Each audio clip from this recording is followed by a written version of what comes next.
Hello everyone, it is Mike from Mana Hoarders. If you are new to the channel, welcome. And if you are a returning viewer, it is nice to have you back for this Commander deck tech featuring a new 5-color commander from the Lord of the Rings Tales of Middle-earth crossover set.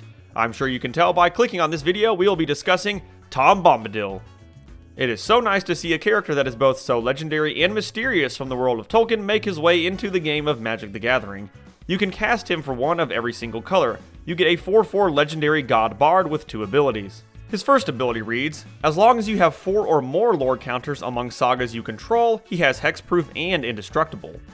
And for his second ability, whenever the final chapter ability of a saga you control resolves, reveal cards from the top of your library until you reveal a saga card. Put that card onto the battlefield and the rest on the bottom of your library in a random order. This ability triggers only once each turn. Both of Tom's abilities want us to run sagas and run plenty of them, which we will be doing in this deck. Now, since sagas are considered enchantments, we have plenty of ways to capitalize off of that as well with some of our creatures and spells that draw us cards and gain us benefits when these enchantments are on the battlefield. And last but not least, lore counters are considered counters that we can proliferate. So we do have a few ways in this deck to proliferate, to generate more lore counters, to use his second ability to burn through these sagas, getting more of them from our library straight onto the battlefield to generate us even more value as the game goes on.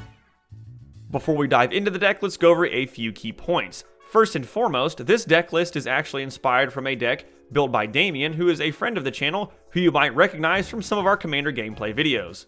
He built Tom and ran it in a game we played against each other recently, and it was so cool I asked him if he could send me the deck list and I could modify it a little bit for the channel, which is the deck list we have here. I will be copying this deck list as well as his original deck list that inspired this one in the description below, so you can compare the two and decide which one fits your playstyle even better. Now let us discuss our price point. The final price for this build came in at $128.07. This does include the price of our commander and all of our lands, but do bear in mind that since the Lord of the Rings set does not technically come out until June the 23rd, Tom's price can fluctuate, as well as bear in mind the prices of all the other cards can vary greatly depending on the quality of the cards you purchase, the vendor you use, and a variety of other factors. Now let's go ahead and dive into the deck, first up starting with our artifacts. Chromatic Lantern, it can add 1 mana of any color to our mana pool, and it makes it so every land we control can add 1 mana of any color. Chromatic Sphere, we can pay 1 and tap it and sacrifice it. We add 1 mana of any color and we draw a card. Skull of Orm, we can pay 5 and tap it and return target enchantment card from our graveyard to our hand. And Soul Ring, it can tap to give us 2 colorless mana. For our creatures, we do have some legends helping out our commander. Calyx, Guided by Fate. His Constellation ability reads, whenever he or another enchantment enters the battlefield under our control, we can put a 1/1 counter on target creature. Also, whenever he or an enchanted creature we control deals combat damage to a player, we can create a token that's a copy of a non-legendary enchantment we control, and we can only do this once each turn. Go Shintai of Life's Origin. We mainly included it for that first ability. If we pay Wooburg and tap it, we can return target enchantment card from our graveyard to the battlefield. Satsuki the Living Lore, we can tap it to put a lore counter on each saga we control, but we can only do this at sorcery speed. Also, whenever she dies, we can choose up to 1. Return target saga or enchantment creature we control to its owner's hand, or return target saga card from our graveyard to our hand. And Sithis Harvest's Hand, whenever we cast an enchantment spell, we gain a life and draw a card. For our not-so-legendary creatures, Chromanticore costs 1 of every color. It is a 4/4 with flying, first strike, vigilance, trample, and lifelink. Eidolon of Blossoms, whenever it or another enchantment enters the battlefield under our control, we can draw. Evolution Sage, whenever a land enters the battlefield under your control, we can proliferate. Flux Channeler, whenever we cast a non-creature spell, we can proliferate. Grateful Apparition, whenever it deals combat damage to a player or planeswalker, we can proliferate. Herald of the Pantheon makes our enchantment spells cost 1 less, and whenever we cast an enchantment, we can gain a life. Jukai Naturalist also makes our enchantment spells cost 1 less. Keldon Warcaller, whenever it attacks, we can put a lore counter on target saga we control. Satyr Enchanter, whenever we cast an enchantment spell, we can draw. Setessan Champion, whenever an enchantment enters the battlefield under our control, it gets a 1/1 counter and we can draw. Silent Sentinel, whenever it attacks, we can return target enchantment card from our graveyard to the battlefield. Starfield Mystic makes our enchantments cheaper, and whenever an enchantment we control is put into a graveyard from the battlefield, it gets a 1/1 counter. Tainted Observer has flying, Toxic 1, and whenever another creature enters the battlefield under our control, we can pay 2, and if we do, we can proliferate. Thrumming Bird, whenever it deals combat damage to a player, we proliferate. Weaver of Harmony, other enchantment creatures we control get +1/+1. We can also pay a green and tap it to copy target activated or triggered ability we control from enchantment source. Moving on to our enchantments. Arnie slays the troll. Target creature we control fights up to one target creature we don't control. We can add a red mana and put 2/1/1 counters on up to one target creature we control, and then we can gain life equal to the greatest power among creatures we control. Ascent of the Worthy. Azusa's Many Journeys. Behold the Unspeakable. Creatures we don't control get -2/-0 until our next turn. If we have one or fewer cards in hand, we draw 4, otherwise scry 2 and then draw 2, and then we can exile this saga and it transforms. Binding of the Old Gods. Birth of the Imperium. Bosiju reaches skyward. Elspeth conquers death. We can exile target permanent and opponent controls with CMC 3 or greater. Non-creature spells our opponents cast cost 2 more until our next turn, and then we can return target creature or planeswalker card from our graveyard to the battlefield, and it enters with an additional 1/1 or loyalty counter on it. Elspeth's Nightmare. Enchantress's Presence. Whenever we cast an enchantment spell, we can draw. Historian's Boon. Whenever it or another non-token enchantment enters the battlefield under our control, we get a 1/1 white soldier. Then, whenever the final chapter ability of a saga we control triggers, we get a 4/4 white angel creature token with flying and vigilance. Inventive Iteration. We return up to one target creature or planeswalker to its owner's hand. Return an artifact we control from our graveyard to our hand, and if we can't, we can draw, and then we exile this saga and transform it.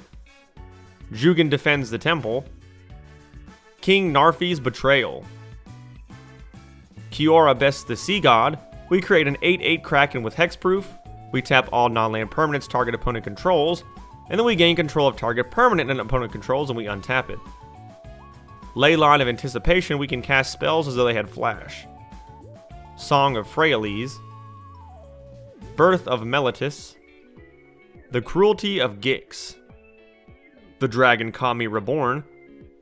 The Eldest Reborn. Each opponent sacrifices a creature or planeswalker. Each opponent discards a card. Then put target creature or planeswalker card from a graveyard onto the battlefield under your control.